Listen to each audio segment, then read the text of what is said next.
말씀은 갈라디아서 5장 7절부터 12절까지 보겠습니다. 갈라디아서 5장 308면 신약성경 7절에서 12절 교독하겠습니다. 7절 너희가 다름질을 잘 하더니 누가 너희를 막아 진리를 순종하지 못하게 하더냐. 8절 그 권면은 너희를 부르신 이에게서 난 것이 아니니라. 적은 누룩이 온 덩이에 퍼지느니라. 나는 너희가 아무 다른 마음을 품지 아니할 줄을 주 안에서 확신하노라. 그러나 너희를 요동하게 하는 자는 누구든지 심판을 받으리라. 형제들아 내가 지금까지 할례를 전한다면 어찌하여 지금까지 박해를 받으리요. 그러하였으면 십자가의 걸림돌이 제거되었으리니 12절 너희를 어지럽게 하는 자들은 스스로 베어버리기를 원하노라.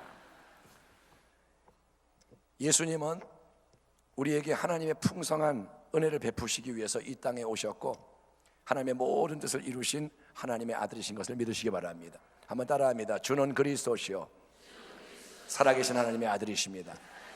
이게 기독교의 신앙 고백인 거예요. 우리 예수님이 우리에게 베푸시는 은혜는 구원, 치유, 축복, 승리 여러 단어로 표현될 수가 있고 그게 다 맞지만 특별히 갈라디아서에서 사도 바울이 강조하는 것은 예수님이 우리에게 선물하신 놀라운 자유라는 겁니다. 아멘. 갈라디아서 5장 1절 그리스도께서 우리를 자유롭게 하려고 자유를 주셨으니 그러므로 굳건하게 서서 다시는 종의 멍에를 매지 말라. 그렇기 때문에 갈라디아 교인들은 그리스도에게서 끊어지고 은혜에서 떨어져 멸망하게 만드는 율법의 굴레 아래로 다시 돌아가면 안 된다. 사도 바울이 호소하는 겁니다. 예수를 믿고 너희가 은혜 안에 들어왔으면 생명 안으로 들어왔으면 내가 내 힘으로 수고하고 애쓰고 율법을 행해서 그 성취의 공로에 대해 보상받으려고 하는 옛날의 방식 노예 생활로 돌아가면 안 되고 오직 참된 사랑으로 역사하는 믿음을 가지고 살아야 한다. 그 살아있는 믿음을 통해 은혜가 주는 자유를 누리고 생명의 열매를 많이 맺어야 한다. 이게 우리가 지난주 살펴본 말씀의 핵심적인 내용입니다. 이제 바울의 권면이 다음과 같은 말씀으로 이어집니다. 너희가 다름질을 잘 하더니 누가 너희를 막아 진리를 순종하지 못하게 하더냐. 그 권면은 너희를 부르신 이에게서 난 것이 아니니라. 적은 누룩이 온 덩이에 퍼지느니라. 나는 너희가 아무 다른 마음을 품지 아니할 줄을 주 안에서 확신하노라. 그러나 너희를 요동하게 하는 자는 누구든지 심판을 받으리라. 형제들아 내가 지금까지 할례를 전한다면 어찌하여 지금까지 박해를 받으리요. 그리하였으면 십자가의 걸림돌이 제거되었으리니 너희를 어지럽게 하는 자들은 스스로 베어버리기를 원하노라. 우리의 신앙 여정은 천성 본향을 향한 달리기, 그것은 마라톤 경주인 것을 믿으시기 바랍니다. 예수를 믿는 순간부터 달리는 게 시작됩니다. 그 경주에서 갈라디아 교인들은 처음에 잘 다름질을 했습니다. 그들은 바울을 만났고 복음을 들었고 그래서 믿음으로 은혜의 구원을 받았고 성령을 의지하여 말씀에 순종하며 자유를 누리면서 달렸습니다. 그들은 할렐루야 처음에 잘 믿었습니다.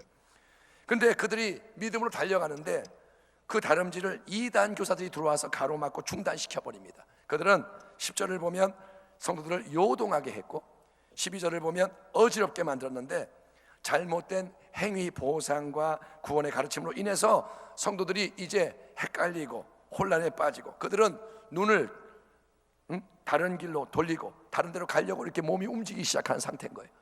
잘 뛰다가 이제 멈춰서서 헷갈려하고 다른 데를 바라보고 가려고 막 그런 위험한 상태.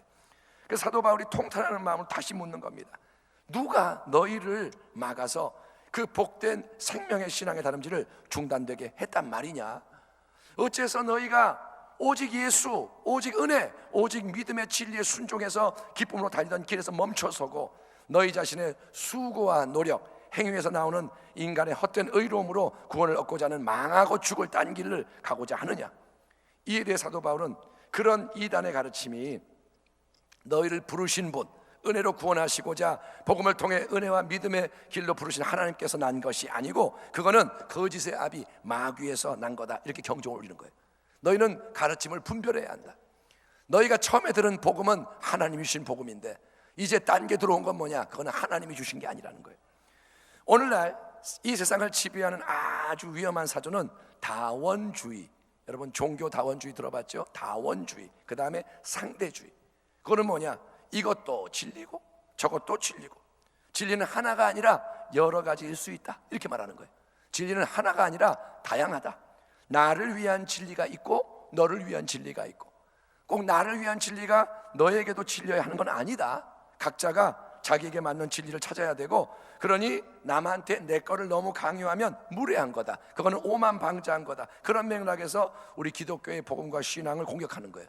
오직 예수, 그러니까 이 기독교인들은 무례하다, 독단적이다, 독선적이다. 하지만 성경은 여러분, 성경이 진리인데 영원한 불변하는 유일무이한 진리가 예수 그리스도임을 분명히 밝혀 있음을 믿으시기 바랍니다. 영원한 변하지 않는 진리는 예수 그리스도라는 거예요.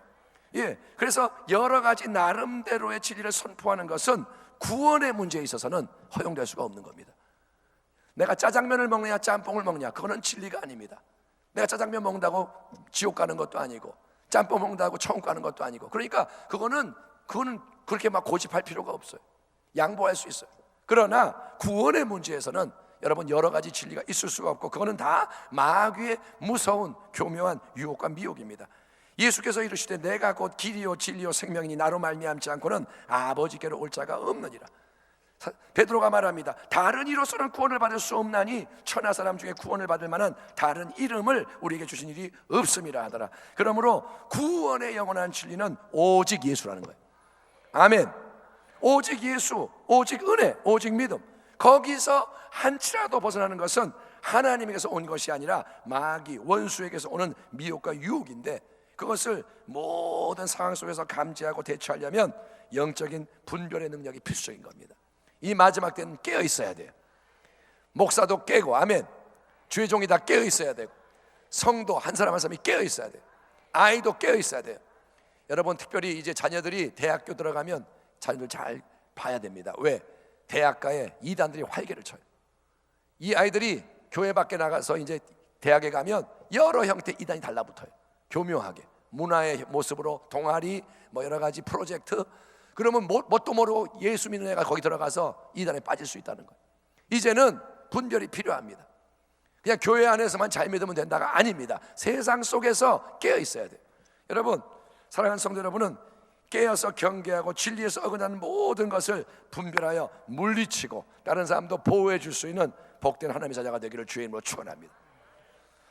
사사로운 다른 모든 영역에서는 좀 전에 짜장면 짬뽕 얘기했지만 우리가 관용하고 참고 받아주는 게 그리스도인다운 삶의 태도예요. 같이 음식을 먹는데 나는 짜장면 먹을 거야, 다른 사람 다 짜장면 먹어야 돼, 그래서 상처 주고 싸운다. 그리스도의 모습이 아닌 거예요. 내가 먹고 싶어도 참고 양보할 수 있습니다. 그게 오히려 좋은 거예요. 그러나 우리의 영원한 구원, 참 생명과 직결되는 진리의 영역에서는 절대로 관용하거나 밀리면 안 돼요. 진리는 타협하면 안 돼요. 아멘. 한번 타협하면 밀리면 지는 거예요. 죽는 거예요. 줄다리기에서 한번 밀리면 쫙 끌려가는 겁니다. 진리는 밀리면 안 돼요. 사도 바울이 갈라디아서 모범을 보여주는 것처럼 우리는 모든 거짓의 침투에 대항해서 단호하게 싸우며 악한 것과 악한 자들을 몰아내야 하는데, 그 이유는 9절에 기록된 유대인의 속담처럼 적은 누룩이 온 덩이에 퍼져서 전체에 영향을 미치기 때문입니다. 따라합니다. 적은 누룩이 온 덩이에 퍼진다.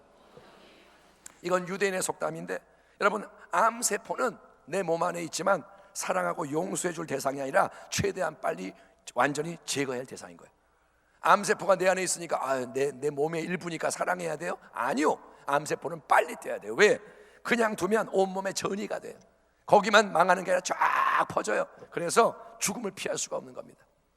조기 진단하면 살 수 있는데 이게 다 퍼지고 나면 끝나는 거예요.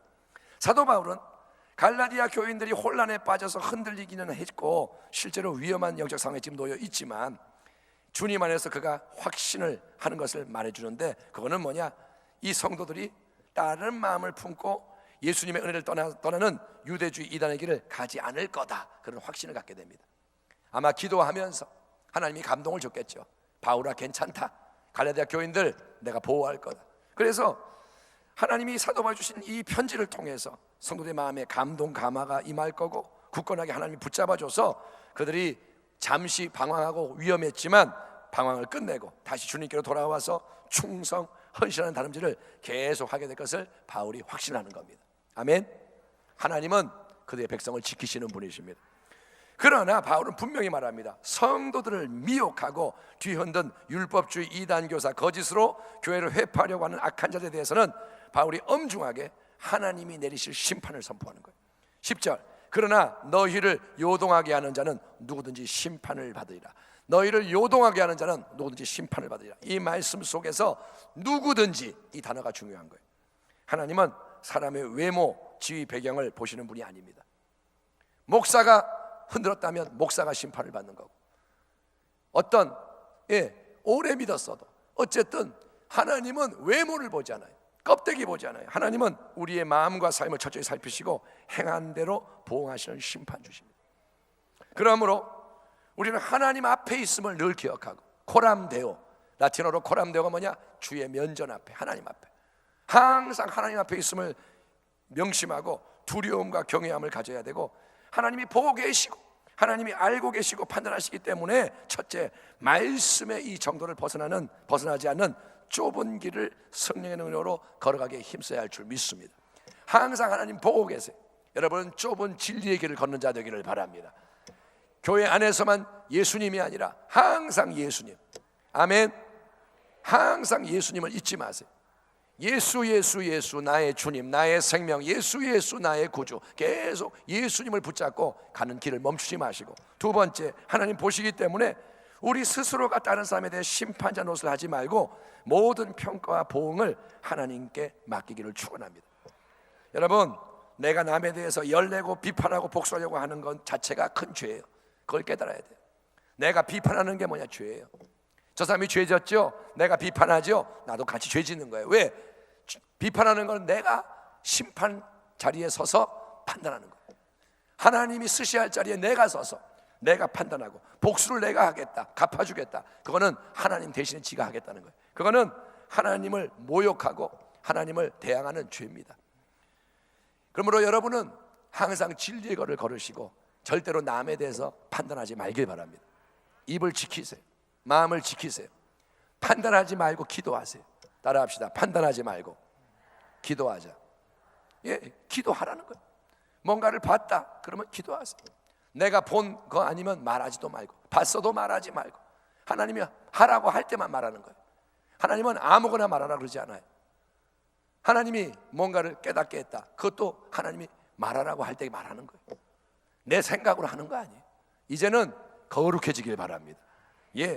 아마도 갈라디아 교회에서 활동했던 이단 교사들은 사도 바울에 대해서 여러 가지 거짓말을 했는데, 이런 거짓말도 했던 것 같습니다. 뭐라 그러냐? 우리가 가르치는 대로 봐라, 예수님을 믿는 기본 신앙에다가 할례로부터 시작되는 율법의 행위를 더해야 온전한 성도가 된다, 참된 구원과 축복을 받는다, 이렇게 말하는 거예요. 너네 예수 믿고 있지? 바울이 그렇게 가르쳤지? 그래 그거는 기본이고, 거기에 이제 너희는 할례 받아야 되고 율법 지켜야 돼, 니네 힘으로 다 해야 돼. 그러면서 그들이 속삭이는 또 다른 거짓말이 이겁니다. 그리고 이걸 알아야 돼. 사실은 사도 바울도 우리의 가르침이 옳다는 것을 뒤늦게 깨달았어. 그래서 우리처럼 바울도 할례와 율법의 행위를 가르치고 있대. 너희에게 복음을 전해주고 교회를 세운 바울도 그렇게 하니까 너희도 당연히 우리 말을 듣고 이제 오직 믿음이 아니라 믿음에다가 인간의 행위를 더하는 새로운 더 좋은 경로로 나가야지 않겠어? 바울도 그러니까 너희도 해도 돼. 어떻습니까? 들으면 혹하는 거 아니에요. 누구도 그렇게 한대. 그 사람도 그런데. 그래서 사도 바울은 뭐냐? 나는 절대로 할례와 율법의 행위를 전파한 적이 없고, 나는 처음부터 끝까지 나는 오직 예수, 오직 은혜, 오직 믿음만 주장했다 강조하면서 이렇게 자신을 변호하는 겁니다. 봐라, 바울이 말합니다. 만약에 내가 지금 이 시점까지 오직 예수, 오직 은혜, 오직 믿음의 복음 대신에 할례 받아라, 율법을 행해라, 이런 걸 전하는 게 사실이라면 어째서 내가 지금까지 복음을 전하는 모든 현장에서 핍박을 받겠느냐? 나는 항상 핍박을 받으며 복음을 전했다. 복음을 전할 때마다 사람들이 나를 공격했다. 너희가 할례 받고 율법을 자기 힘으로 행하면 구원과 축복을 받는다라고 내가 만일 만인 앞에서 전한다면 십자가의 걸림돌, 이해할 수 없고 받을 수 없는 십자가 진리의 걸림돌이 제거돼 버리는 것이니, 왜 사람들이 그토록 나를 싫어하고 미워하고 공격하는 일이 계속 일어나겠느냐? 아니다. 나는 십자가 복음을 바꾼 적이 없다, 이렇게 말하는 거예요. 우리는 여러분, 이 십자가의 진리, 성경의 진리가 영적인 눈이 감겨있고 영적인 귀가 닫혀있는 사람들에게는 말도 안 되는, 마음을 불편하게 만들고 상하고 화나게 만드는 이상한 소리라는 것을 분명히 알고 있어야 돼요. 십자가의 복음은 세상 앞에서 이상한 소리예요. 고린도서 1장에 사도 바울이 말합니다. 지혜 있는 자가 어디 있느냐? 선비가 어디 있느냐? 이 세대의 변론가가 어디 있느냐? 하나님께서 이 세상의 지혜를 미련하게 하신 것이 아니냐? 하나님의 지혜에 있어서는 이 세상이 자기 지혜로 하나님을 알지 못하므로 하나님께서 전도에 미련한 것으로 믿는 자들을 구원하기를 기뻐하셨도다. 유대인은 표적을 구하고 헬라인은 지혜를 찾으나 우리는 십자가에 못 박히신 그리스도를 전하니 유대인에게는 거리끼는 것이요 이방에게는 미련한 것이로되 오직 부르심을 받은 자들에게는 유대인이나 헬라인이나 그리스도는 하나님의 능력이요 하나님의 지혜로다. 하나님의 어리석음이 사람보다 지혜롭고 하나님의 약하심이 사람보다 강하니라. 아멘. 여러분, 네가 네 실력으로 네 능력으로 뭔가 대단한 걸 이루어서 가지고 오면 하나님이 너를 인정해 주시고 구원하고 축복하실 거다. 너는 인간의 의에 대한 보상을 얻을 거다. 이거는 인간의 이성 경험 상식과 일치하기 때문에 저절로 고개가 끄덕끄덕해지는 말입니다. 너 100점 맞으면 탕수육 사준다. 근데 50점 맞으면 국물도 없다.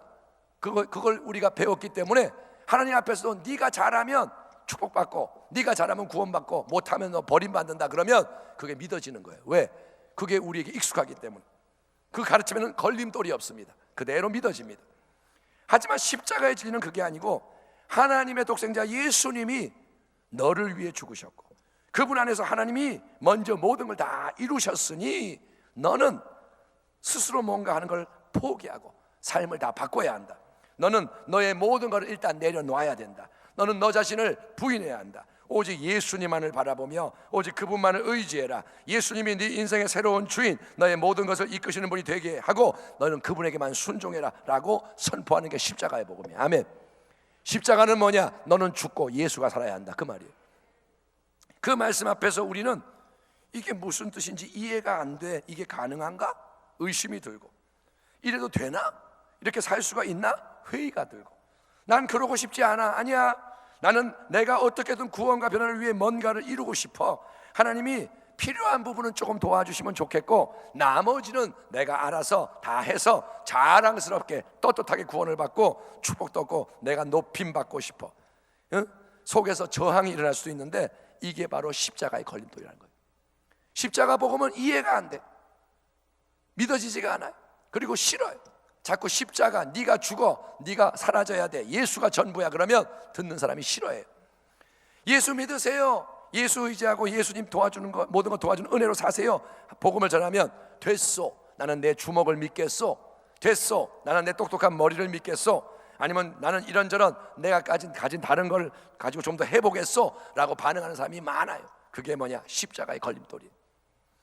세상적으로 유능한 사람일수록 당신이 하지 말고 주님이 하신다 그러면 싫어해. 또 예수를 믿어도 우리도 온전히 철저히 예수님을 의지하는 게 아니라 내가 하는 거를 예수님이 좀 도와주세요. 내가 이렇게 하니까 좀 도와주세요. 또 내가 못하는 부분만 채워주세요. 그리고 나머지는 내가 할 수 있는 건 간섭하지 마세요. 필요할 때만 예수님 오시고 필요 없을 때는 빠져주세요. 이런 식으로 믿는 사람이 많은 거예요. 그게 뭐냐? 십자가의 걸림돌이에요. 그 걸림돌은 성령께서 역사하셔서 십자가 복음의 진리가 열려지고 진리의 힘이 나의 모든 걸 사로잡아서 나를 움직일 때 그것이 제거되는 줄 믿습니다. 여러분, 이 진리가 성령의 능력으로 열려져야 되는 거예요. 십자가라는 이 단어가 글자가 아니라 예수님이 죽으신 십자가가 나에게 실체가 돼서 다가올 때 그때 우리가 이 걸림돌에서 자유케 되는 줄 믿습니다. 그래야 십자가의 능력이 실제로 역사하게 되고, 그래서 우리는 십자가의 진리를 계속 묵상하셔야 돼요. 십자가를 묵상해야 돼요. 십자가 진리 안으로 더 깊이 들어가야 돼요. 그리고 십자가 죽음의 실체 속에서 우리의 옛사람이 이미 죽은 것을 더 믿고 경험해야 할 줄 믿습니다. 지금 내가 느끼는 나의 옛 것들, 이거는 진리가 아닙니다. 뱀의 머리를 자르면 죽은 겁니다. 아멘. 꼬리가 꿈틀대도 이미 죽은 겁니다. 꿈틀댄다고 살아있다고 믿으면 안 돼요. 그러면 그게 더 움직여요. 나의 감정대로, 나의 느낌대로, 나의 생각대로. 이게 꿈틀대지만 이게 아니라 예수님이 내 안에 계십니다. 나는 죽었습니다. 나는 이전의 방식으로 살 필요가 없습니다. 나는 해방되었습니다. 아멘. 이거를 믿고 나아갈 때 살아계신 주 예수님이 내 안에서 나를 통해 역사하시는 거예요. 포도나무께서 가지를 통해 열매를 맺으시는 거예요. 가지는 아무것도 하는 게 없습니다. 붙어 있는 겁니다. 포도나무가 역사해서 열매가 맺힌다는 거예요. 그런 은혜가 우리 모두에게 더 넘쳐나기를 축복합니다. 신앙의 다름질을 멈추지 마시고, 아멘. 그 어떤 게 막아도 멈추지 말고, 어떤 게 혼란을 가져와도 거기에 미혹되지 말고, 여러분 어떤 상황에서도 더 예수님의 진리 말씀에 삶의 모든 걸 맞추고 함께 전진하고 승리하는 복된 교회, 복된 성도가 다 되시기를 임마누엘 우리 구주 예수 그리스도 이름으로 축원합니다. 기도하겠습니다. 하나님 감사합니다. 오늘도 복음의 영광을 찬송합니다. 복음의 은혜를 찬송합니다. 이 은혜 위에 서게 하시고 은혜로 말하고 행하고 승리하게 하여 주옵소서. 예수님, 나의 주님, 우리의 구주, 우리의 왕, 주님을 높일 때마다 주의 역사가 일어나게 하여 주옵시고 세상을 변화시키는 능력이 주로부터 우리에게 임하게 하여 주옵소서. 예수님의 이름으로 감사하며 기도하옵나이다. 아멘.